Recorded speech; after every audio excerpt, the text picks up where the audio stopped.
Halo Sobat Senior terkasih, happy to meet you all again. Saudara-saudara, pernahkah Anda mendengar satu istilah blessing in disguise? Yang kalau diterjemahkan dalam bahasa Indonesia berbunyi berkat terselubung. Ya, berkat tapi kok terselubung? Ya, itu artinya kita ngalami satu kejadian, peristiwa yang menurut kita tuh tidak enak.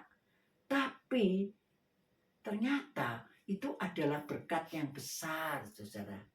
Wah, saudara, kita ini tidak pernah ya mengharapkan hal-hal yang tidak enak, hal-hal yang menyakitkan, hal-hal yang menyedihkan, hal-hal yang menakutkan.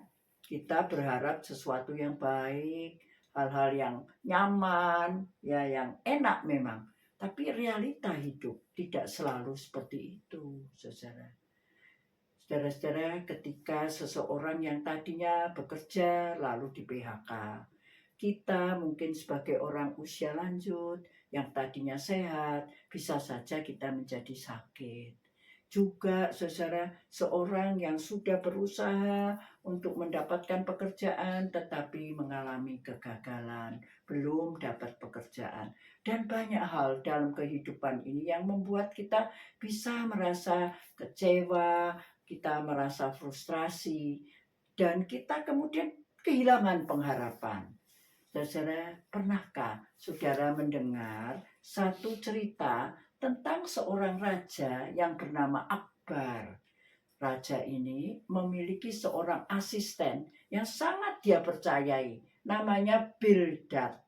Saudara, pada suatu hari Raja Akbar ini main seni bela diri, dan tanpa sengaja dia kepotong jari kelingkingnya sehingga berdarah-darah dan jadi kelingkingnya jadi tidak utuh, saudara. Dan bertanyalah dia kepada Bildad penasehatnya, kenapa ya aku kok sampai mengalami hal seperti itu? Maka Bildad itu menjawab, semua itu divine arrangement, katanya.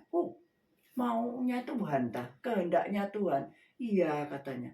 Wah, raja marah sekali kepada Bildad. Bagaimana kamu bisa mengatakan itu di dalam rencananya Tuhan? Maka kemudian di dalam kegeramannya Akbar berkata kepada Bildad, kamu aku hukum sekarang. Kamu aku masukkan dalam penjara. Nah, sekarang coba pikirkan. Aku memasukkan kamu ke dalam penjara. Apa ini juga kehendak Tuhan? Apakah ini juga divine arrangement? Maka Bildad mengangguk. Iya Tuhan. Maka dimasukkanlah dia ke dalam penjara. Nah, beberapa bulan berlalu, raja yang memang punya hobi berburu, pergi berburu.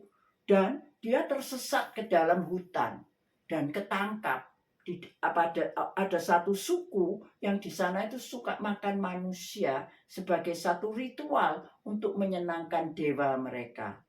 Maka Raja Akbar ini diikat, mau dijadikan korban pemujaan mereka. Tetapi ketika diteliti, ternyata bahwa korban ini tidak utuh. Kelingkingnya ini sudah terpotong. Maka dia dibebaskan, saudara. Nah, ketika Akbar ini kembali ke istananya, dia segera memanggil Bildad. Dan dia berkata, nah aku sekarang ngerti kenapa kamu mengatakan ketika jariku terpotong itu di dalam rencana Tuhan. Tapi aku tetap tidak bisa ngerti kenapa kamu ku penjara, kamu bilang juga rencana Tuhan. Maka Bildad menjawab, Tuhan, kalau saya tidak dipenjara, waktu Tuhan pergi berburu, pasti saya yang mengikuti Tuhan. Dan kalau saya yang ketangkap, saya yang jadi korban. Saudara, ini adalah cerita untuk menyadarkan saudara dan saya. Ketika kita mengalami sesuatu yang menurut kita tidak enak itu, dan kita tidak ngerti, kita mari berhenti, tidak menyalahkan siapa-siapa. Kita tidak punya mental bahwa kita ini korban, tetapi kita ini percaya bahwa hidup saudara dan saya ada yang ngatur. dan kita tetap memiliki pengharapan di dalam Dia.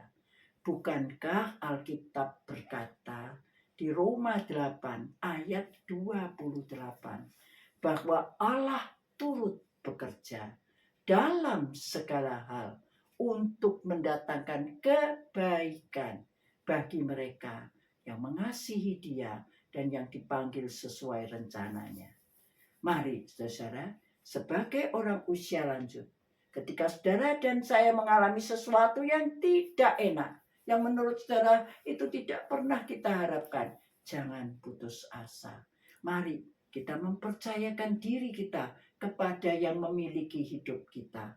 Mari kita katakan, Engkau Allah turut bekerja untuk mendatangkan kebaikan bagiku.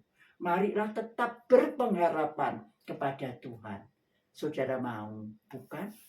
Jadi kita tidak menjadi putus asa, tapi berharap kepada Tuhan. Kiranya Tuhan memberkati kita semua. Sampai jumpa pada video yang akan datang. God bless you all. Bye-bye.